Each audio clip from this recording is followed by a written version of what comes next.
Hi,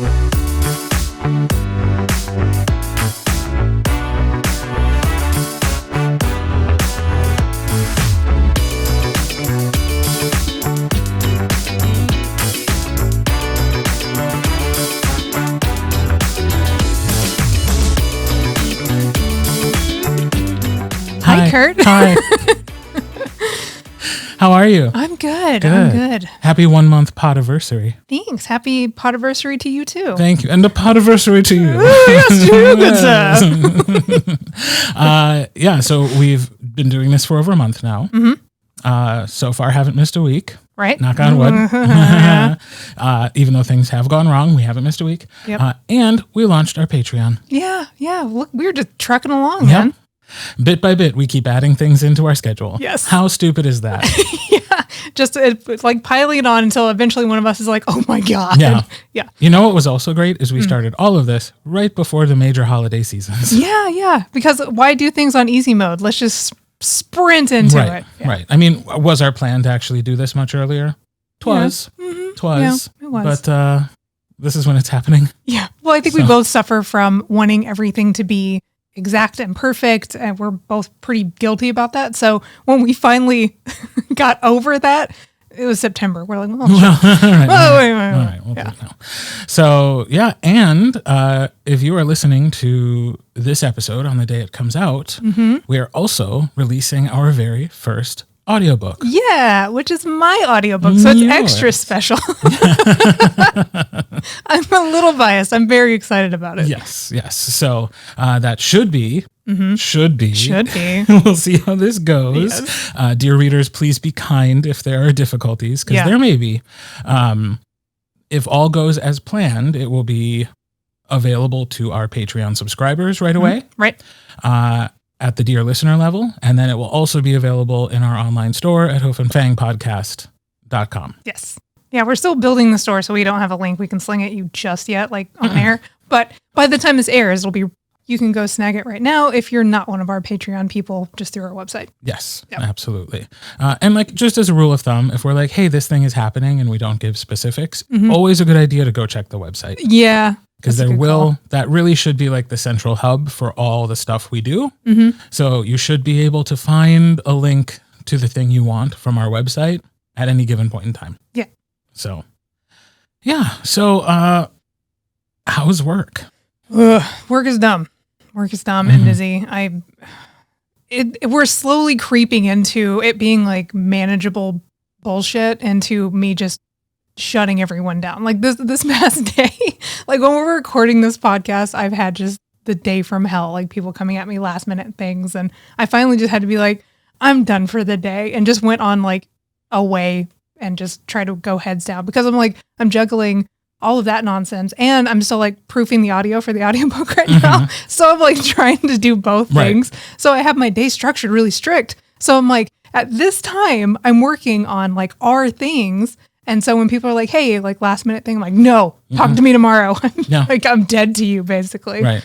So, well, and I mean, boundaries like that are important no matter Big what time. the job is, even if it's not like other things you're working on. Like sometimes in a job, you just need time to get the things done that you're supposed to get done. Even. Yeah, like, exactly. Hey, leave me alone so I can get the thing done that you told me to do. Yeah, I was like, we're barely like this. I'm not going to say my company name, but our website is held together with like duct tape and hope. So like, if I don't stay on top of things are going to start going sideways fast. I was like, you have to leave me alone. So yeah, it's been dumb, but like on our side, it's exciting, and I'm having so much fun with it. So like my part-time, well, I don't know. I don't want to call this like part-time job, because it kind of is though. It kind of is. And we probably actually should think of it like that. Yeah, shouldn't we? Probably. Okay. Yeah, it's the part-time job. Like, since this is still, it's ours, so I love it way more, and it's shiny and new, like all the stuff that we do for the podcast right now. I'm like, that's what I want to be doing. Right. I want to be doing the stuff that pays my bills right now.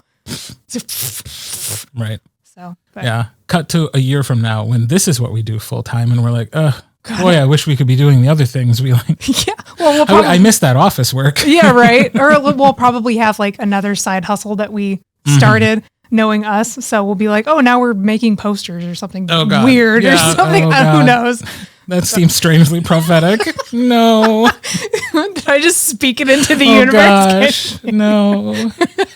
Oh, yeah. Yeah, because the fun thing is, like, even though you're listening to this on Friday and the book has been released, right? We are recording it before Friday, and the book is still being recorded and proofed and edited and mastered. Yeah. Again, us doing things on hard mode. Yeah. I mean, I don't know that there's really any other way to do it. Like, in independent audiobook production, the process moves pretty quickly. Right. It takes a long time to get scheduled. It takes a long time to prep. But like once you're recording, you can turn around the proofing and the editing pretty quickly. Yeah. You know, that's true. Then you're just waiting around for Amazon to release the darn thing. So yeah, I'm not freaking out about the fact that like I will finish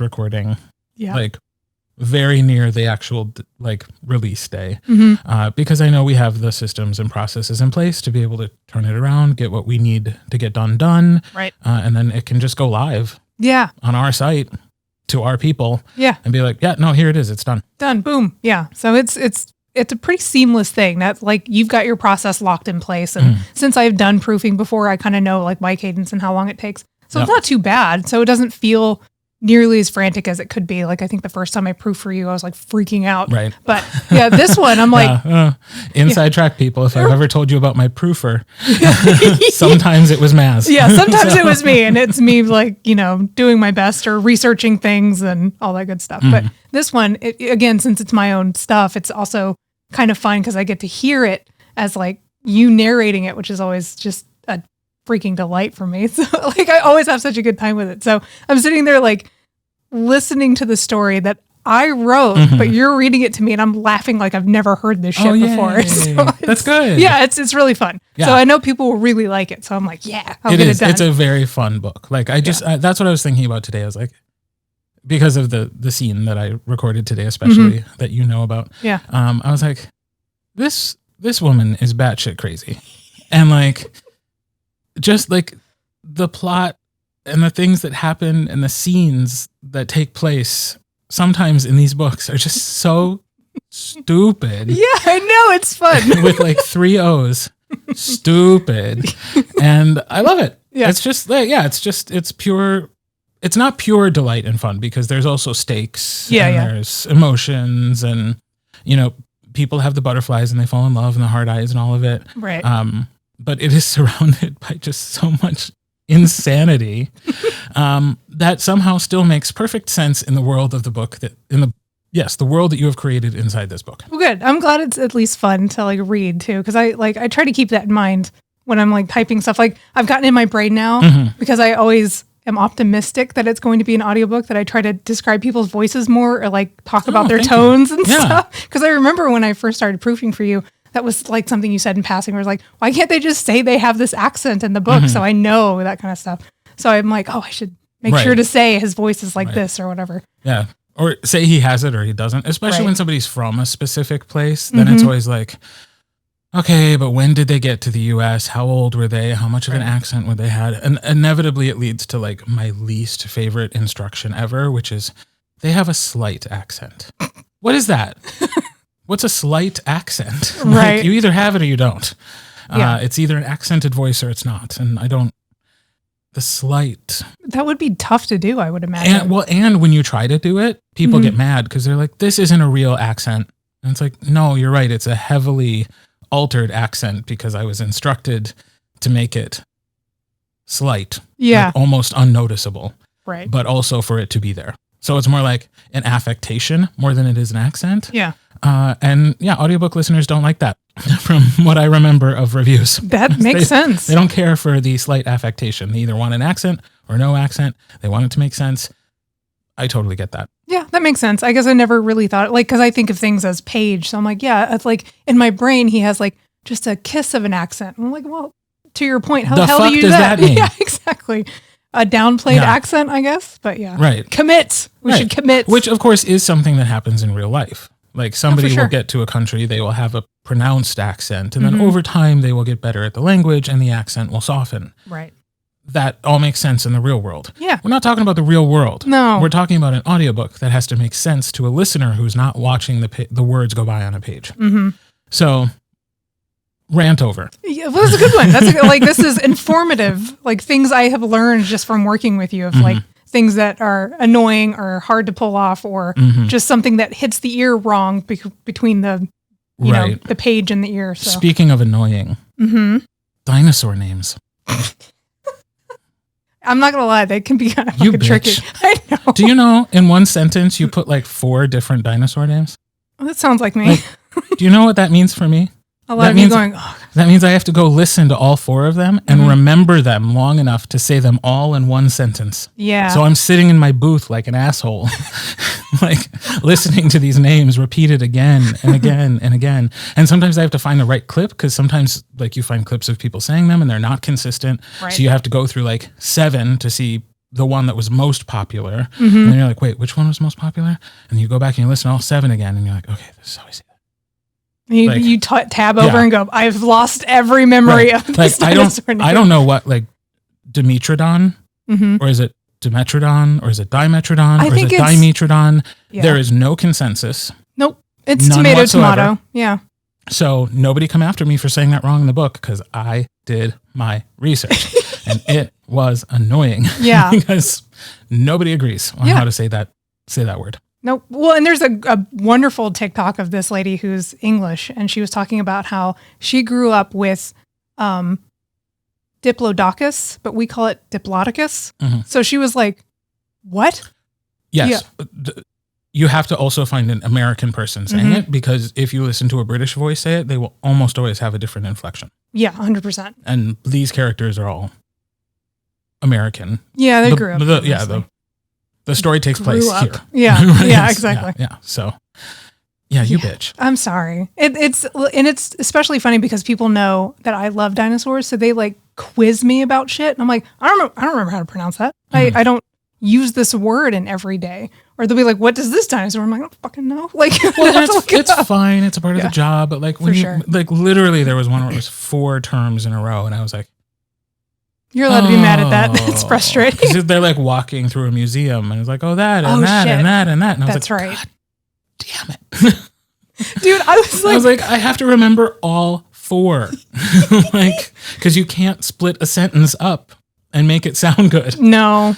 Yeah. So that was one of my challenges for today. Did you feel me cursing your name in there? I did feel a bit of a cloud over me today. It's roofing. I'm like, something's wrong with the force. I feel a disturbance. Yeah. That would be tough. There was a little bit of that. But anyways, the book is great. Yeah. And you should listen to it. If you're listening to this right now, it's out. Yeah. So go buy it. Go listen to it. The ebook and paperback should be available too. So yeah, I will probably, when this airs, I will hopefully be in like the cocoon of release day where I don't look onto the internet. Like, I'll keep up with the Patreon stuff, but like, I don't look at reviews. I try to stay off Facebook. I go into lockdown mode. So it's literally me in like a blanket cocoon snacking on things. And just every once in a while I'll ask Charity to like check on things. But for the most part, I try to just stay away from everything. So yeah, you probably won't see me that day, but I'm there. Because are you just like guarding yourself from reactions? Yeah, okay. I'm guarding myself from reactions, which have never been negative. So I don't know what the hell I'm expecting. But I'm also, I think, guarding myself from my own preconceived disappointments. Like, I will want it to hit number 1 and it won't happen. And then I'll be sad. And I'm like, okay, it doesn't matter. You know what I mean? Like, who cares about the orange banner? It means nothing other than me going, yay. Like, I don't get extra money from it. Like, why does it matter? Right. So, but like, I've realized that I'll hyperfixate or I'll make the entire day just about watching all of that stuff instead of enjoying the fact that I came out with a book and just being okay with that and not taking it as a win. So yeah. What book is this for you? This is like at least 15th, right? Because you had 7 Stallion Ridge. And then this is the 5th. Yeah. Of this, but you've also had Ethan and Jag. Yep. And Find the Gem. And Wild Contracts. Yeah. Oh, and Bullets and Butterflies. Yeah. So yeah, that's 14 or 15? That's 15, right? That's 15. Yeah. This is your 15th book. Yeah. That's pretty cool. Out in the world. Yeah. I should celebrate that. I should go get something really good to eat that day or something. Yeah. Yeah. Something good for lunch. Bullets and Butterflies was like the doctor one, right?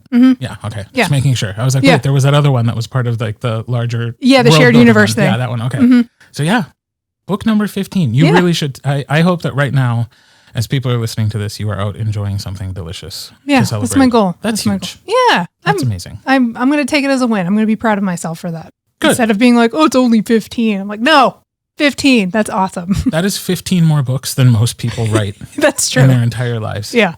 Well, hell, yeah, for sure. So yeah, I will make myself celebrate that day instead of trying to work on projects or do other things, which is like, no, just relax. Go get some ice cream. Good. Well, and while you're doing that, I will be out of state, preparing for my nephew's wedding.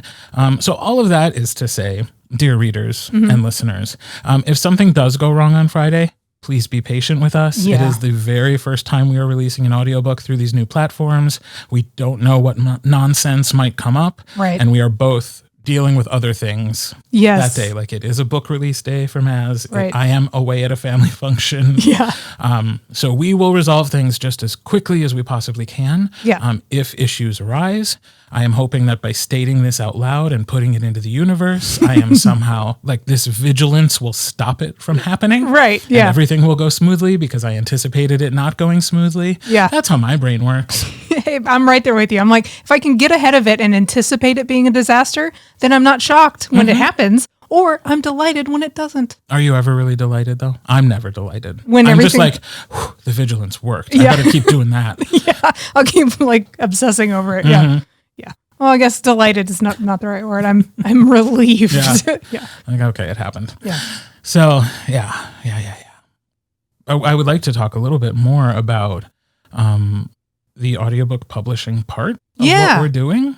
More information is now available about that on our website. Yes. This is our first audiobook, but we hope that it is one of many moving forward. This new way of sort of crowdfunding audiobook production through the podcast and through our Patreon. So if you are an author out there who has written queer fiction and your book has not yet made it to audio, because of the stumbling blocks that are mostly financial, mostly economical, we hope that you will go check out our website, hoofandfangpodcast.com/audio, and just check out our proposition. And if you are interested, you can apply to be perhaps one of our future monthly audiobook releases. Yeah, I'm really excited. Plus, I get, to proof it, so I get to listen to it early. So, woo! Give me more things to listen to. I'm excited about it. So yeah, more on that in the future, but that information is now available. It is out there. We are doing this. Yes. I can't just record your books forever because you're not writing one a month. I was about to say, if I could write faster, we could maybe write a book a month and just, that would. But that would go against our whole theory of the case. Right. Exactly. This, like our modus operandi. We want to be the people who are bringing other people along with us for the ride. Yeah. If we were just constantly putting out our own stuff, I don't think we'd be as interested. I wouldn't. I mean, like, I love listening to my stories when you narrate them. It's great. But like, when I got to proof for you for a little while, just hearing all these different stories, all these authors that I had never heard of, or authors who are my friends, getting to listen to those stories is amazing. So like, we want to try to champion that and have a platform to where, authors who don't get a chance to really make this happen get a stab at it finally, which is fun. Yeah, I agree. So cool. Yeah. I have a question for you. Okay. We talked a lot about work last week. We do. We're going to talk about work a lot. It's part of our lives. Right. I left a job to do this. You are still working a day job and doing this. Yeah. But I was wondering, aside from being an author, what's the best job you've ever had? So I wrestled with this question because I think I've got two good You answers. wrestled with this question that I asked you spontaneously? Yeah, just now. Podcast? In my brain. Okay. I have just so quick. Yeah, lightning fast processing, even though I forget words in mid-sentence often. So I think stop laughing at me. Oops. Yeah. I've got two solid answers. I've got one where I was very fulfilled, like the job was fulfilling and I felt like I was doing something good. And then I have something that I just enjoyed because it reinforced my nerdiness of dinosaur stuff. So the first one is I got to be a 911 operator for 2.5 years. that job was very stressful and sucked for a lot of the time, especially when I had to train and was running off of, 13-hour shifts and picking up extra shifts and stuff like that. That one was super fulfilling. So I got to like help people through the worst days of their lives typically. And so I would walk away from that job feeling like I was doing something good and actually helping people, even though it wore me out. And I honestly couldn't go back to it at this point. Like if somebody offered me that job again with the hours and pay that I wanted at the time, I would be like, no, never again. I'm glad I did it, but I will never do it again. But the other one that I would absolutely jump on. Before you move on, okay. I still think there's a romance series in that. Yeah, that would be fun. I think we've talked about it before. Yeah. That would be fun. Like to bring your personal knowledge to that job, but also think of all the different first responders they could be falling in love with in that little call center. Oh, dude, okay. So where of course they're all queer. Yeah, absolutely. It's not in a police station where everyone is rah guns and such. But yeah, no, I remember. So they would give like free flu vaccines and stuff at the police station, and I remember. It was, I swear to God, out of like something me or somebody else I know would write, where I was standing there waiting to get my shot, and the officer who was trying to get his vaccination, his sleeves were too tight because he was fucking jacked. And so the nurse was like, I can't roll your sleeves up because your arms are so beefy. So he had to take his shirt off to get a shot. And I do you want me to leave? Right. I was just kind of like, I guess I'm going to stand here. And he didn't We're all seem medical professionals here. Yeah, we're all professionals. Take off your shirt. So, but yeah, he was just such a buff 20-something. The scene, it's already written. Yeah, that really happened. So this poor man had to just be shirtless while everybody else was waiting for their shot. It was great. Copyright. Yeah, copyright. You can't use that. You have to ask for my permission first. I demand royalties from it. Yeah, so that was fantastic. But if I got to go back to another job that didn't wear out my mental health, for a tiny window of time, I got to be the social media coordinator for the study of Mongolian paleontology. So it is an institute that repatriates stolen fossils back to Mongolia. I've got a great story about Nicolas Cage and a $1 million Tyrannosaurus skull that they won the battle over and were able to get it back.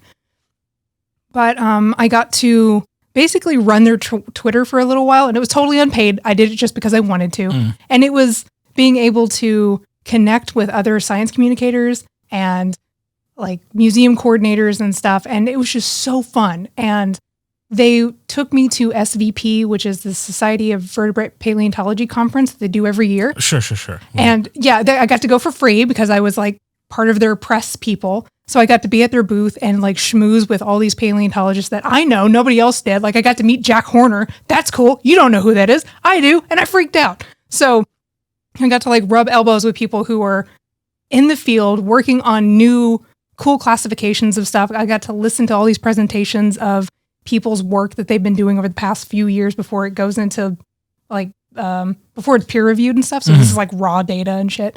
And it was just so fucking cool. So if I ever got to do something like that again, I would jump on it in a heartbeat. Right. But preferably getting paid. Yeah, this time getting paid, because while it was very, very cool to be able to go to Canada and for a weekend and do dinosaur things, I didn't get paid for any of that. It was all volunteer.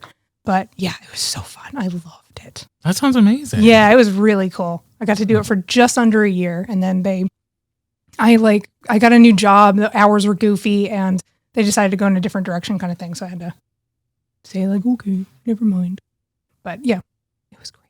What about you? Do you have a job that you like would want to pick up again if you got a chance? Like the best job you had? I don't know that I could still do it. Okay. And I think this is going to surprise some people. Okay. My favorite job I've ever done was being a camp counselor for an organization called Catholic Heart Work Camp. Okay. So it is a service organization that organizes mission trip opportunities for high school students all across the United States and a little internationally. Okay. I went on one as a chaperone when I was a youth minister, which Excellent. Again, I don't think a lot of people know that. I was going to say, I don't think me. a lot of people know about this. I used to be very Catholic before having a real strong breakup with the Catholic Church. I can't imagine why.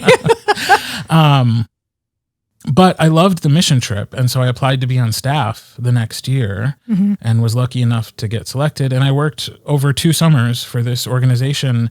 And the way it works is you're basically like you're a mission trip organization, but you're also a circus, but you're also a Home Depot. Okay. So I was the tools manager for my first year, and I loved that job because it was all about organization. It's all about knowing what projects are happening where all over the city and what like tools and materials that people will need to be able to do that, and making sure they have what they need when they go out, because typically they are being dropped off somewhere and they're staying there for 6 hours and then getting picked up. Oh, okay. And there's no like running back and forth. Like they have to go out in the morning with everything they need. And then over the course of 4 days, they complete a project. Okay. So I loved that because it was all about organization. And then the next year I was a kitchen manager, which is also all about organization, but also I got to be people's boss. Ooh. And also food. Yeah, so, that's like the trifecta of greatness. Like, it's probably one of the hardest jobs I've ever done, but I mean, I learned so much. Like I can throw a dinner party, let me tell you, because that's great. I have been in the food serviest of food service situations, which is catering to 400 people, 3 meals a day for 7 weeks straight. That would be tough. 7 different kitchens all across the United States. Like that's crazy. Rolling up in our big trucks, unloading all our tools, unloading all our, kitchen stuff. Yeah. And then also we are the people who are offering the entertainment. Oh, okay. So that's the circus part. That's the circus part. Because we also, every evening, put on like, you know how mission, like youth minister people do. Sure. Little performances and skits and speeches. And I rocket all that shit. That's awesome. So like it was such a perfect culmination of all the things that I was good at. Like I got to be on stage. I got to be organized. I got to like sort of commune with other people my age, which I didn't think I would like, but I ended up loving. Nice. So yeah, and it was all, for all its faults, the modern Christian era that we are in is imperfect. But I think the desire to be helpful, and I mean, we weren't doing anything.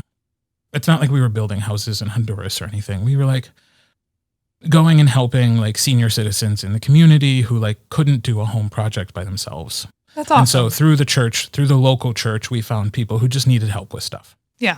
So I thought, that call to service is one of the good things that comes from modern Christianity. And so I liked being a part of that. Yeah. And for the most part, the people were excellent. Yeah. Because it's a rare teenager who picks up their life in the middle of summer and goes to do service work in other parts of the country. I think you have to have a certain kind of personality to go to that willingly. So yeah, that sounds like a very fun, like chaotic kind of thing, but like swept up in the madness and just have a blast with it. So definitely stressful. It sounds like it was stressful, but one of those like maybe you're riding the wave of stress because it is just you're happily manning the boat. Right. Like yeah. Well, and it was also like I got to see so much of the country because unless we were so far from our next site that we had to travel in like for a full day in between, we usually had like 1 day off. Oh, wow. So you could, no matter what city you were in, you got to go experience part of that city for like a few hours. Yeah. So that's kind of cool. Yeah. So yeah, you combine all that and it was a really cool job with really cool people. For an organization that, to the best of my knowledge, still exists and is still doing good things, and nobody's been sent to jail. Hopefully. And the internet will let me know if I'm wrong about that, right. But I think I would have heard about it. Right. So I don't think it's one of those things where like people go to a mega church and then years later found out that like the pastor was bonking an altar boy or something. Right. So I think everything's okay. Yeah. I hope so. Optimistic. But yeah, does sound fun, that was my favorite job. Yeah. And I have a pretty cool job now. Yeah, right? Yeah, it's hard to compete. But, the thing about my job now is it's very isolated and it's very, like, I'm in stasis a lot. I don't get up and move and do things. And I think my brain likes to do both. It likes to do quiet, creative projects. And it also likes to get up and go build things. So. Yeah. That's like, that would be tough to go back to at this point. Oh yeah, like physically and mentally. Yeah, that would be tough. I'm not doing that anymore. No. There's a reason 20-somethings had that job. Yeah, for sure. Yeah. And I was like one of the oldest people at 25. So like I was a senior going into it because I discovered it later in my 20s. Yeah. So I think I was 25 and 26 when I worked at Catholic Art Work Camp, and I was like one of the old folks. So tenured and worldly. Yes. So that is our favorite jobs.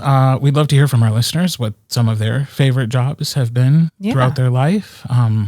Hopefully it's the one you have now. That'd be really good. I wish that upon y'all. That would be fantastic. Yeah. I can't think of a transition into the interview. Yeah, no. It's hard to like come off of the wave of nostalgia and memories when it comes to things that brought you so much joy. Well, the interview brought us joy. The interview brought us joy. There you go. You know what else brings us joy? Talking to authors about their work. Yes. So this week we are talking to the author duo Mika Nix. Mika Nix is the combined paranormal alter egos of USA Today best-selling authors of MM Romance, KM Neuhold, and Mia Monroe. There were so many M's in that sentence. Yeah, good job. As Mika, this dynamic duo plans to light fire to your Kindle with their series Drake Security, featuring swoony, brooding dragon shifter brothers as they discover their fated mates. Here's our conversation with Mika Nix.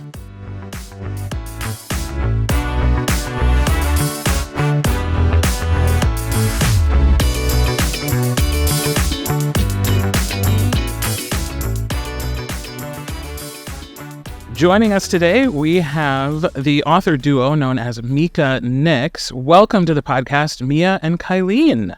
Hi. Thanks for having us. Oh, we're so excited to have you. I guess I would like to just find out, first of all, how you two teamed up, and then we can chat a little bit more about your individual stories and writing as well. Yeah. Let's see. When did we become friends? A couple years ago now, probably, 2019? I think we met, Mia had reached out to me, just saying like, hey, I wanted to put together a really small author group on Facebook, kind of a support group. And I think she just pestered me until we became best friends, basically. Pretty much what happened. I got a moment of boldness and messaged somebody that I didn't know, but I liked her writing. And so I said, would you be my friend, basically? And weirdly, she said yes. Yeah, and I was like, hey, you know what? Cool. Yeah, I had started because I was new in the genre back then. And I wanted, you know how there's a big author group, but that's got, 1,000 people in it. And I'm not good at interacting in groups that big. So I was looking for a sort of a smaller community. And I just went, at that point, I didn't know anybody. So I just went after people whose books I had already read that I liked and basically forced myself on them. Yeah, nice. I think there's a meme where it's like most introverts are friends with extroverts because they like extroverts just like adopt them in. So I feel like that's you in that situation. Basically, yeah. Yes. I'm actually a total introvert. But I worked in corporate America for 30 years and I was a manager. And so you have to kind of tuck that part away when you want to get something done.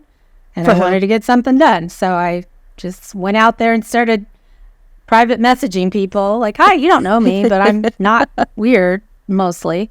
And do you want to be friends? Yeah, and I think our relationship just kind of evolved from there. We ended up alpha reading for each other. So basically we trade chapters every day when we write. And over time, it just kind of seemed like the natural next step. Like, hey, we get along really well and we already, are used to giving each other critique and brainstorming together and all that. Like, let's try co-writing. That's awesome. Yeah, so I think that was, go ahead. Yeah, no, I was just saying, so you guys were both pretty established at that point? Yeah. Yeah. She was definitely more established than I was. I was just writing my Tattoos and Temptations series, which is kind of the series that kind of got me out there a little bit more. And she had just started asking for an alpha reader for her for Bear's Construction. Mm-hmm. And it was for hardwood because that book was giving me a lot of trouble. And so actually in the little support group she had set up, I made a post like, hey, has anybody in here read my Four Bears series and want to alpha read for me? And she was like, I can do it. Yeah. So I was just writing Fix Me, which was the second book. And it was my first daddy kink book. And so I was like, well, this is good timing. Then she can give me feedback on, am I writing daddy kink well?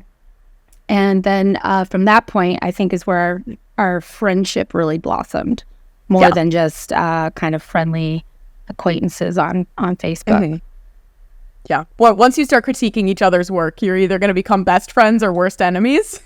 Yeah, I think there's no in between when it comes to for sure. I was like looking to her. I was like, true. Oh, yeah. True. Yeah.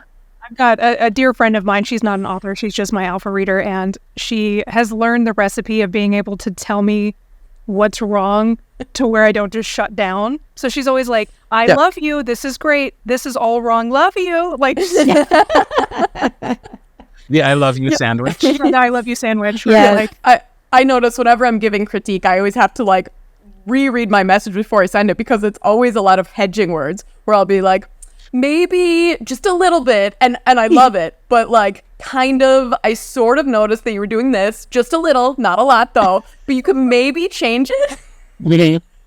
I sort of noticed that maybe your main character's name changed in chapter 4. Does he have a nickname? Right. There's Maybe a really good reason for this, but she's not really like that with me anymore though, because we've been doing this for 3 years now. So she'll just say like, getting more used to it. I think you could do better than that. I'm like, okay, thanks.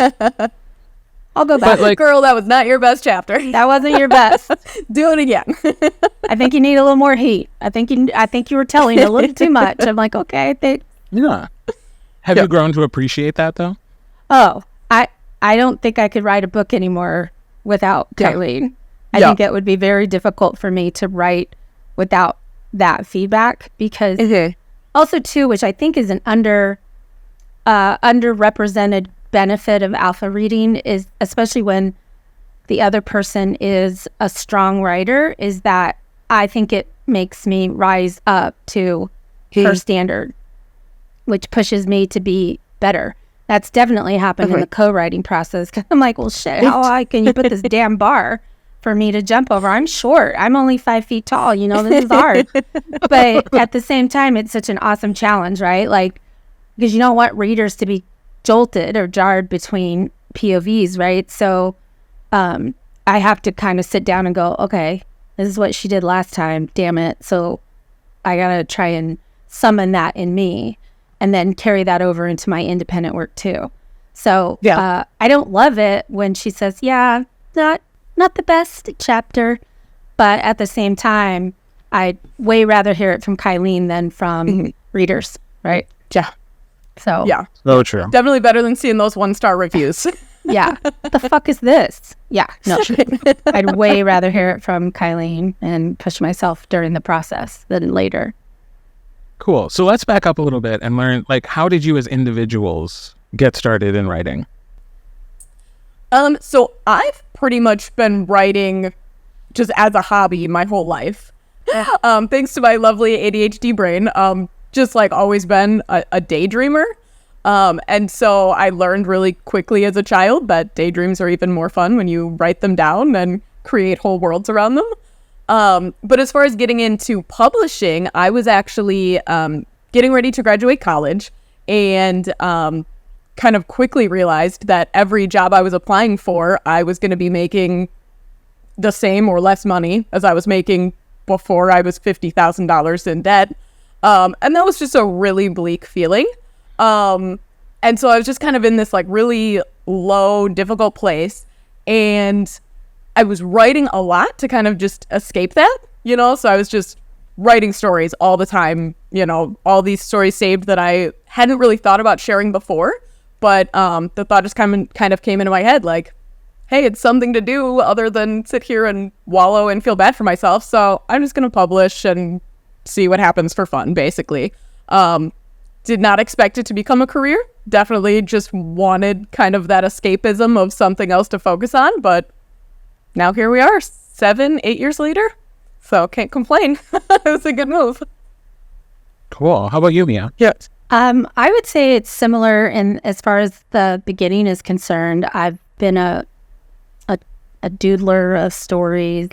When I was a kid, I used to take the stories that were already out there, like I don't know, Goldilocks and the Three Bears, and kind of fan fiction them and rewrite my own ending to them.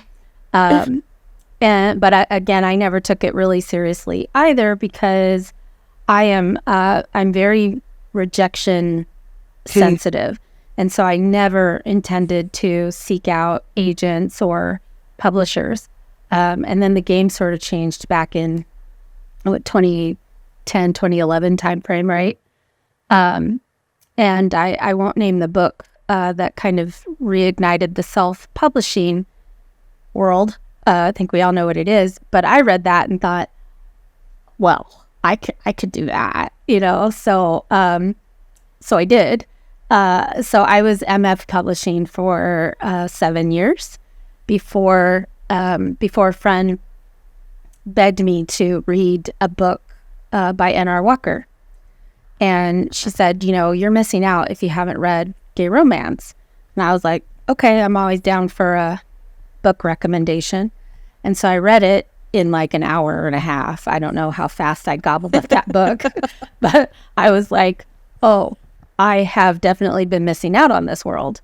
And so then I just sort of jumped in from there. I just started reading everything that I could get my hands on. I joined the MM Rec group, and everything that somebody recommended, I was like, okay, I'll read that next. And then in 2019, I said, well, I'm gonna tiptoe in and see if I can write in gay romance. And I never looked back, and I never would. And that's where we are now. Yeah, and I actually was similar. I started in MF as well, until one day, I think I was just kind of hitting this reading slump, and I didn't really write the kind of books that do well in MF. So, Same. It was just for fun, as I had expected. But yeah, a recommendation came across my Amazon, and it was for a book about gay hockey players. And I was like, sure, I'll give it a try. And I scrapped the book that I was writing at the time and started writing my first gay romance, and never looked back.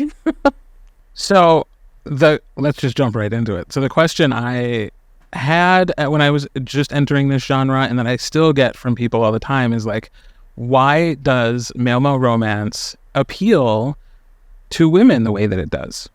So what's your answer for that? This is something that comes up so often. I have given a lot of thought to it. And I think that the number one reason is that women absolutely love romance, but they don't always want to see themselves in the story. I think a lot of people see that in a negative. Like, they'll be like, well, why would you want to read a book if you can't imagine yourself as one of the characters? But I think that's actually the appeal for a lot of people, a lot of cis women reading gay romance, is they want the romance, but they don't want to relate to the characters. They just want to enjoy the story. That sounds like a very male perspective. Yeah. like, well, you can't even see yourself in the story. I just mean from the perspective of, in straight romance, you'll have, just for example, like a subgenre of straight romance, curvy girl romance. That's great. A lot of women want to see themselves as that curvy heroine being swept off her feet. But a lot of women don't want to see themselves in the story being swept off their feet. They just want to enjoy a romance where they're not trying to put themselves in the character's shoes. I guess that's maybe more how I should have said it. Because, of course, you're still going to find the characters relatable. Maybe they think in some of the same ways. Maybe they have some of the same life experiences. But more so that, you're not going to be trying to project yourself into those characters. And I'm generalizing with abandon when I say men have a harder time doing that. But like, let's maybe lean into the fact that women are emotionally intelligent in a way that sometimes men are not. And so I think that you make a good point about the fact that like you can still relate to the people just because they don't have the same body parts. Exactly. Yeah. And I think I totally agree with that. I think there's a societal thing going on there, in terms of expectations of women in straight books, behavior and societal standards that are absent in male. I also think that one of the very nice things about male romance is that there are no rules on or expectations on how the men behave or emote. They don't have to be toxically masculine. They can be masculine in their own way. There's no gender roles because obviously you're dealing with people that are most of the time the same gender or at least adjacent, and so it kind of removes all of that power dynamic as well. And then I think from the aspects of women who are attracted to males and male bodies, if you like one, then you probably like more of them. So, if you like one dick, you probably like two. You probably like four. So I think there's some of that too, that we find men attractive. Some of us do. So there's a sexiness involved in seeing something you're very attracted to, also falling in love and relating in a relationship the same way that you do. So even though you're not, like Eileen said, you're not seeing yourself as the size 2 heroine in distress, you're seeing yourself as how you would relate in a relationship when you meet the one who just happens to come in a package that doesn't challenge you or trigger you in any way. Yeah, definitely. Your point about the gender norms, that was such a huge part for me of what drew me into gay romance because, and not to say that all straight romance is that way, but it's certainly very prevalent and popular to have those toxic alpha males as the main character. And you do find some of that in gay romance from time to time, but when you do find it, it's more intentional. Like it's written that way on purpose and not just because that's the expectation. And of course, then you also have millions of books to choose from that don't have any toxic alpha males at all, which are much fewer and far between in straight romance. Yeah, I feel like we can have an entire episode just talking about that. Like that really, really frustrates me. The last mixed con that I went to that was MF and MM. I was the only MM person there, which was great. But it was like everybody was MF biker romances and all because I went in shops. I was at a book fair. What am I gonna do? So I was like, hey. So I started looking through all the backs and I was like, oh my God, do I need to call someone for you? This shit's upsetting me a little bit. So yeah, no, I agree. There was a con like that I went to and there was an author talking about kind of universal fantasies. And one of the big things she talked about was the fantasy of being kidnapped and taken away from your family. And I was like, oh boy, I need to get out of here. I remember you went cannot relate. I need to go. Yes, I remember me and you went and got margarita and Mexican food 2 years ago, and you were telling me about this, and I was like, "Are you serious? I've even gone that far." Universal fantasy might be a strong word. Yeah, I would say so. Yeah, right. Yeah.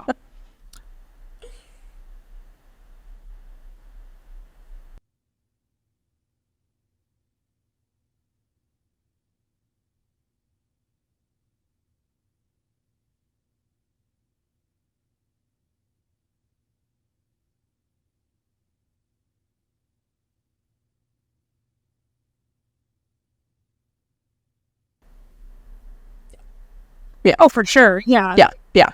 Yeah. Okay.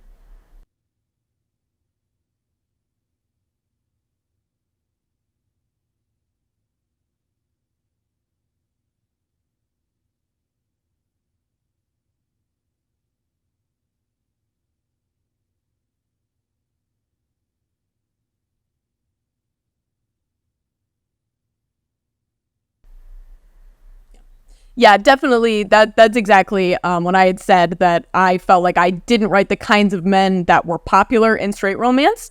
I love to write my goofy marshmallow guys, and they don't tend to fly as much in straight romance. In gay romance, it's a lot more embraced to see that kind of stuff. Yeah.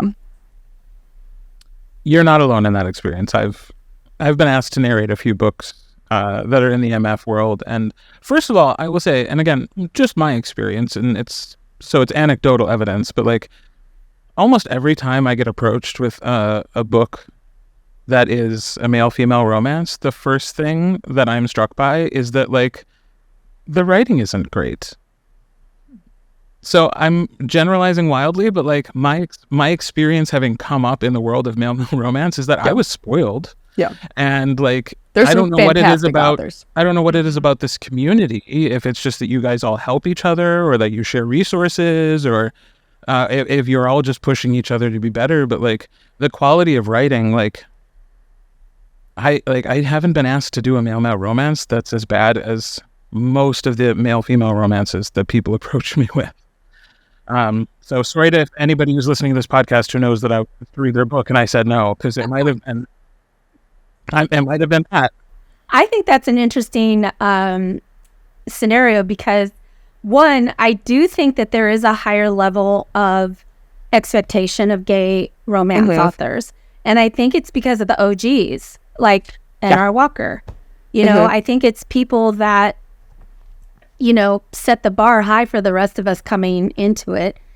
And I think that because we write gay or queer romance, I think that overwhelmingly, I will say the majority of us that are in this genre care a lot about the message that we're putting out and that we're representing the community appropriately and respectfully. And I will say that in MF, I think that, one, it's massively bigger, right? Like, I couldn't even quantify how much bigger it is. So there's a lot more competition, which means to be competitive, you're going to have to get them out there, right? And I don't think that that's an excuse for not editing and not developing your work as well as you could. I think you could fall into that trap in gay romance as well, because our market is growing. But I will say that I think there's less expectation, if you will, on MF, the genre of MF, than there is on the genre of gay romance. So you could probably get some people kind of slipping in there, kind of just throwing out books.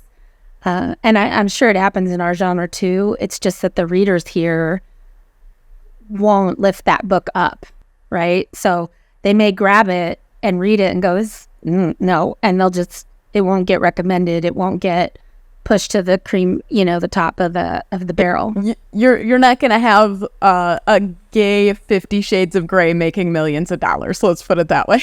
Nope. It's never going to happen. Nope. No, our community is real big on being like, wow, this is everything wrong with that, because like there's such a thriving community. There's like, our community is awesome and wonderful as it is, but the pockets within that community are powerful and growing, like the impreg, the kink, poly, like all of these really very niche communities are really, they can be grating, but that I think is because we approach everything so carefully and try to be as respectful as possible, those communities really elevate those stories up to the top. But yeah, if we tried to swing out like 50 Shades of Grey, we'd be like, no, it would not fly at all. It's such a good point. We really hold each other to higher standards, I think, than some other genres. Not just straight romance, but I think to your point of the community in gay romance, that really is something that drew me to the genre too.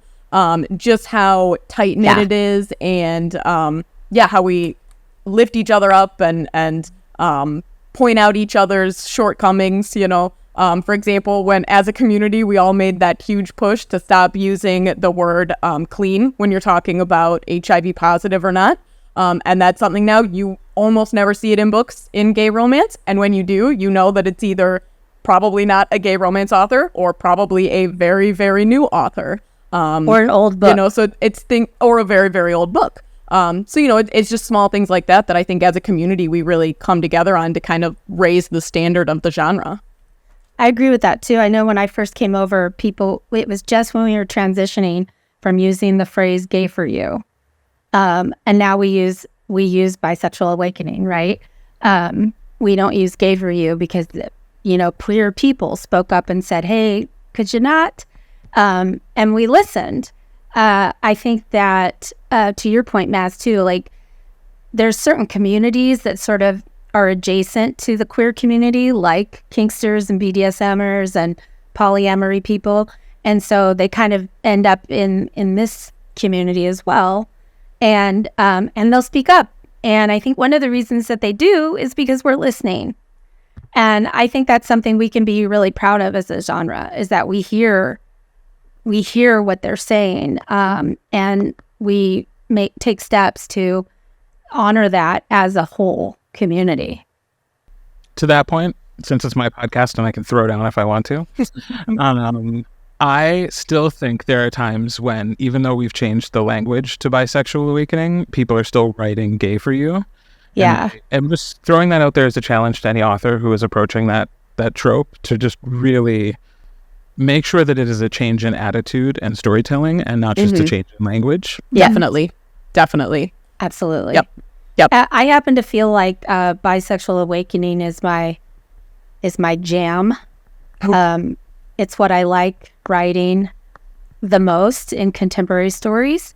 And the reason I like it so much is because I love the idea that your heart and the emotions that you have and the connection that you have for someone can transcend sexuality or what you thought you were. So I really like that idea. And so I strive with all of my stories that I write like that it is about the connection and how that emotional connection can breed a sexual attraction, where you want to be with that person so much, or you see how much of their life or how much of their personality connects with yours, that all of a sudden you can imagine this future with this person, and it awakens something within you. And so I think I think that when you're writing the kind of story like that, I think that focusing on the connection and the emotion of it is why it's such a compelling trope, if you will.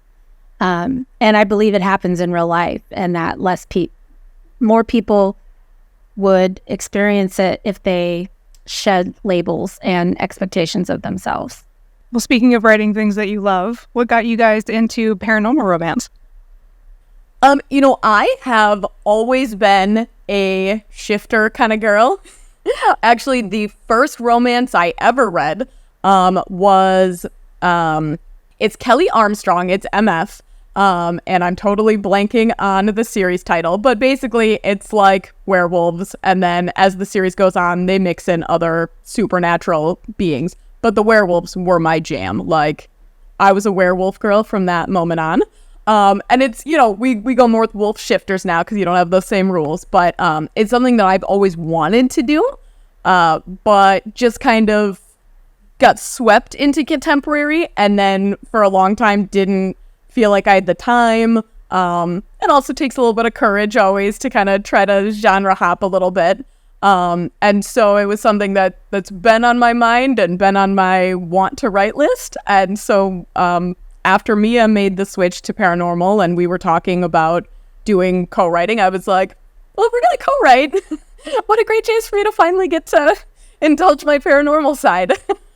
Well, and I know, Mia, you write, like, some of the other book series that you have is, like, vampires, mediums, witches. So, like, you kind of have written a little bit of everything as far as, like, the paranormal side.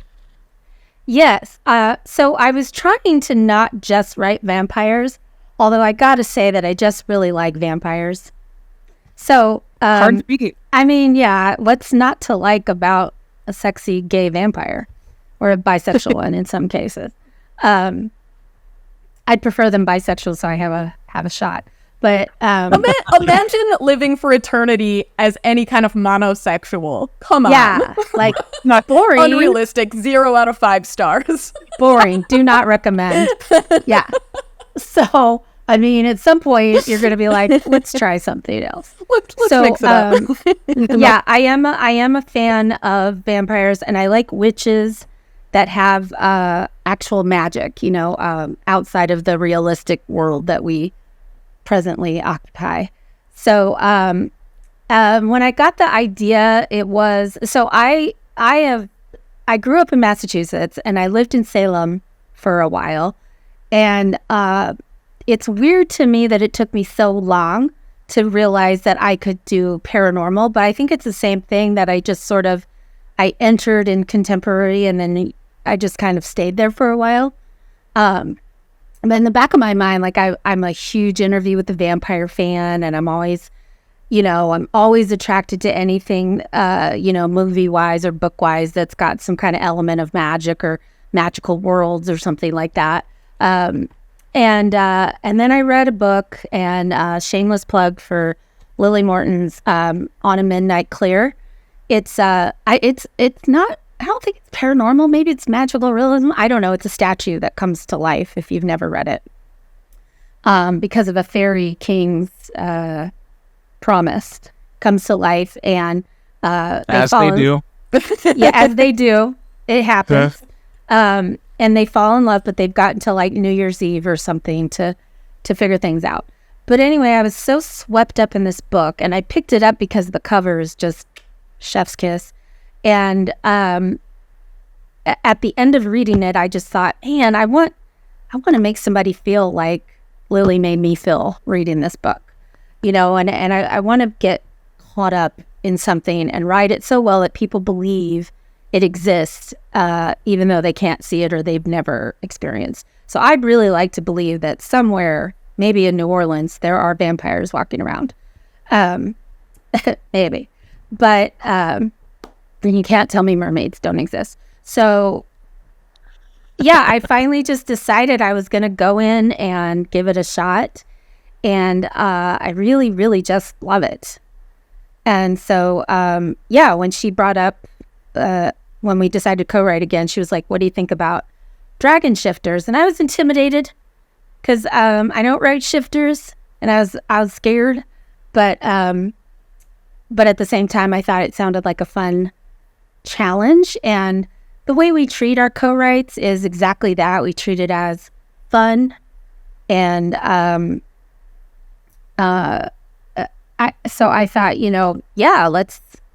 let's go in and do that. So that's how we ended up as Mika Nix. I think, the big appeal of shifters to me, because I do love vampires and the other paranormal stuff, but for me, in my heart, like, shifters are kind of my paranormal jam. Because I think it's that, like, beast within, it's that dichotomy between the animal and the man. And it's just, I don't know, it's so perfect and so much fun to play around with. Yep. I can relate. Yeah. So I was going to ask, can you tell us more about your series and the Drake Security and the Dragon Shifters and the mythology of the world, and like, what did you create? Yeah, so Drake Security is it's kind of a growing universe. I think with every book we're writing in it, we're discovering a little bit more about the universe that it's set in. We started out with the idea that there's dragon shifters, no Mpreg at all in this. And basically that they live hidden from humans, but mixed among humans.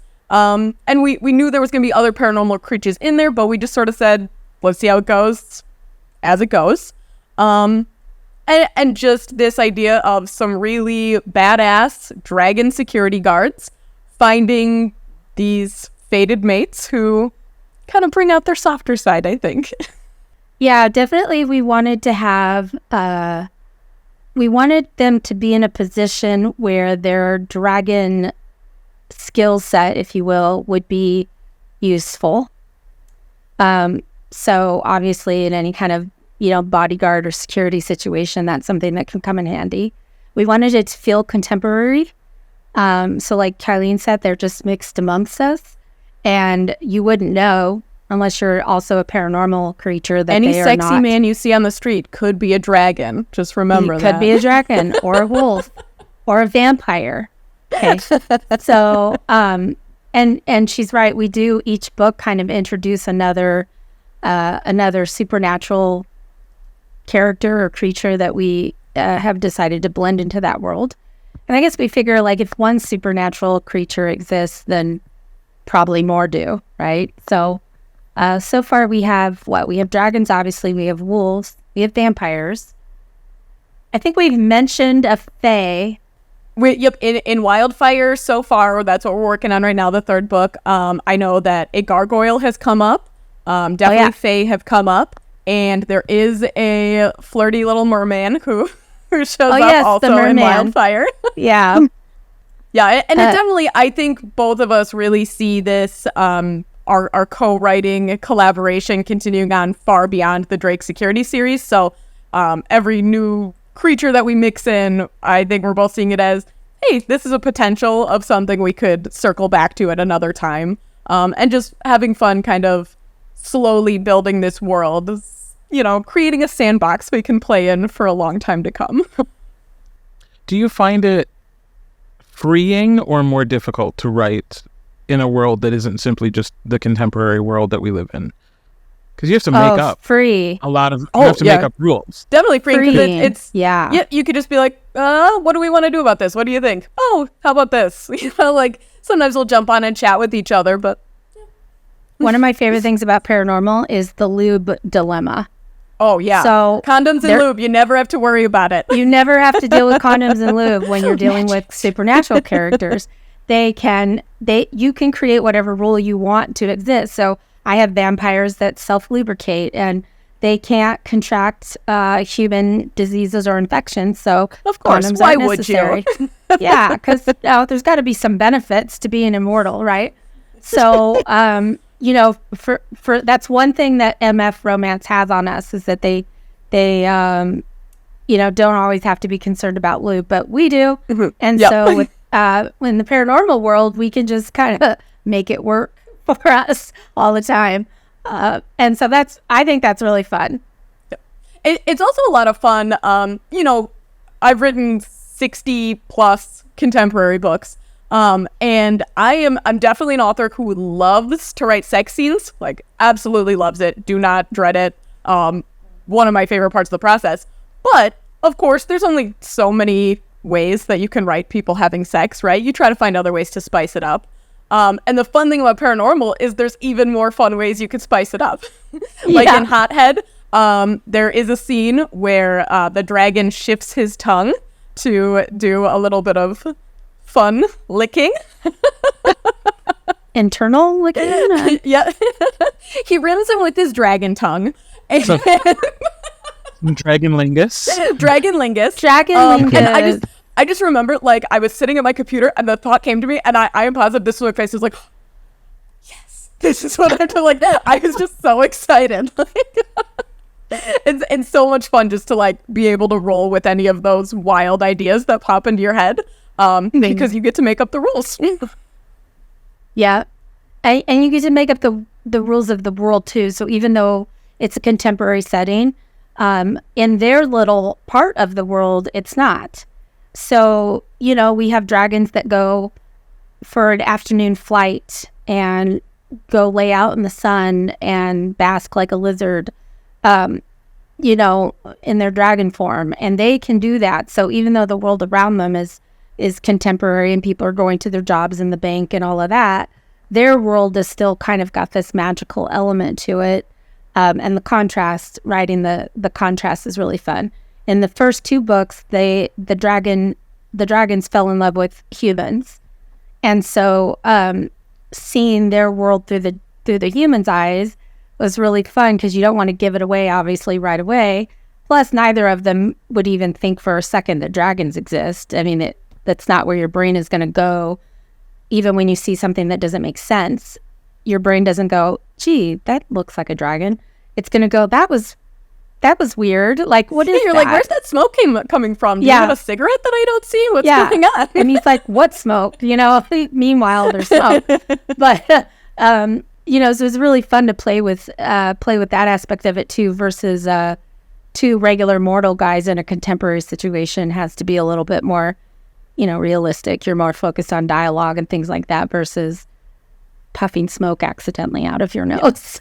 Yeah. That said, we're also having a ton of fun. We're working on the third book now, like I said. And in the third book, he is falling in love with a wolf shifter, which is fun because there's been some animosity in the earlier books between other paranormal species and dragons, because dragons are kind of very self-important and pompous. So they're not the most popular in the paranormal world that we've created. So that's been fun to kind of have a little bit of conflict on that aspect, but also you have two different paranormal creatures, both with their own inner beasts and kind of letting out their wild sides together, which has been really fun to play around with.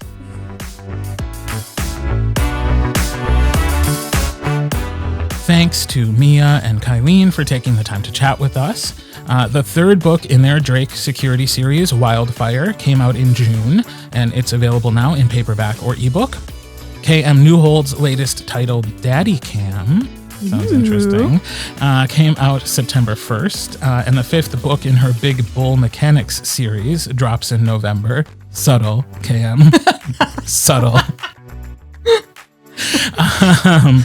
Mia also participated in the Fated Mates anthology series, which I think we talked about with Kiki Clark. Yes. So that came out September 1st. And if you're listening to this episode on the day it is released, Mia's latest book, Calculated Chaos, is out today. We're release day twinsies. Release day twinsies. That's exciting. So yeah, go check all of that out. And you can find all the ways to connect with them in the show notes for this episode. We'd also love it if you reached out to us. Feel free to reach out via any of our social media channels or email us at hoofandfangpodcast@gmail.com. Our website is hoofandfangpodcast.com, where you can also find a link to our Patreon page, or you can search Hoof and Fang Podcast at patreon.com. Subscribe to support the podcast and get access to bonus content. Yes. Which is already out there. Mm-hmm. People are already enjoying it. So go check more it to out. come. More to come. Thank you so much for listening, and we will chat at you next week. Yep. See you then. Bye.